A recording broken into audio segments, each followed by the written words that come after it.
एक पिता की दर्द भरी कहानी। एक गांव में एक छोटा सा बच्चा था। उसके पिता तो थे लेकिन माँ की मृत्यु हो गई थी। पिता सारा दिन काम करता और अपने बेटे को पाल पोस कर बड़ा कर रहा था। वह सारे सुख अपने बेटे को देना चाहता था जो एक माँ दे सकती थी। उस पिता ने कभी कुछ नहीं मांगा, बस इतना ही मांगा कि मेरे बेटे को कोई परेशानी ना हो। दिन बीतते गए, बेटा पढ़ लिख कर अच्छी जॉब भी करने लगता है और वह शहर में रहने लगता है। कुछ दिन बाद वह अपने पिता से मिलने आता है और कहता है, पापा मुझे कुछ पैसे दे दो, ज़रूरत है। मैं चाहता हूँ कि शहर में ही ज़मीन लेकर अपना घर बना लूँ। पिता इस बात को सुनकर बहुत खुश होता है, सोचता है कि मेरा बेटा है, एक ना एक दिन मेरा नाम करेगा।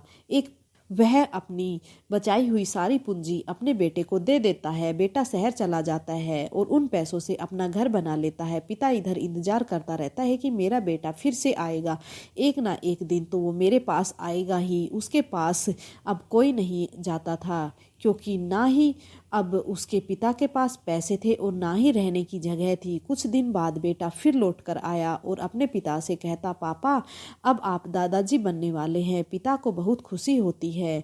इस बात को सुनकर वह कहता है, तू मुझे मेरी बहू और पोते से कब मिलाएगा? बेटा कहता है, बस पापा थोड़े दिन और। पापा मुझे कुछ पैसों की ज़रूरत है क्योंकि आजकल थोड़ा जॉब में प्रॉब्लम हो रही है, जिसके कारण मुझे कुछ दिन के लिए सस्पेंड कर दिया गया है। पिता के पास देने के लिए कुछ नहीं बचता, लेकिन फिर भी वह कहता है, अच्छा बेटा तू रुक, मैं अभी आया कुछ पैसों का बंदोबस्त करके। पिता बाद में सेठ से कुछ पैसे उधार लेकर अपने बेटे को दे देता है और बेटा पैसे लेकर शहर चला जाता है। बरसों गुजर जाते हैं। पिता सोचता है कि मैं तो अब दादाजी बन गया हूँ, मेरा बेटा पता नहीं मेरे पोता पोती को लेकर कब आएगा। फिर सोचने लगता है कि समय नहीं मिलता होगा, इसलिए मेरा बेटा अभी तक नहीं आया, वरना जरूर आया होता।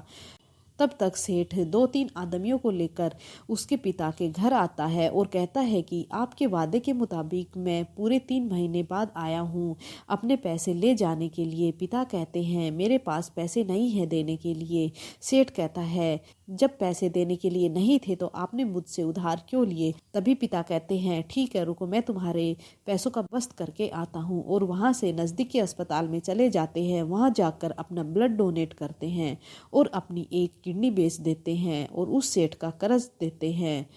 किडनी बेचने के बाद उनकी स्थिति और भी खराब हो जाती है और वह उस राह में जी रहा होता है कि मेरा बेटा एक दिन आएगा जरूर।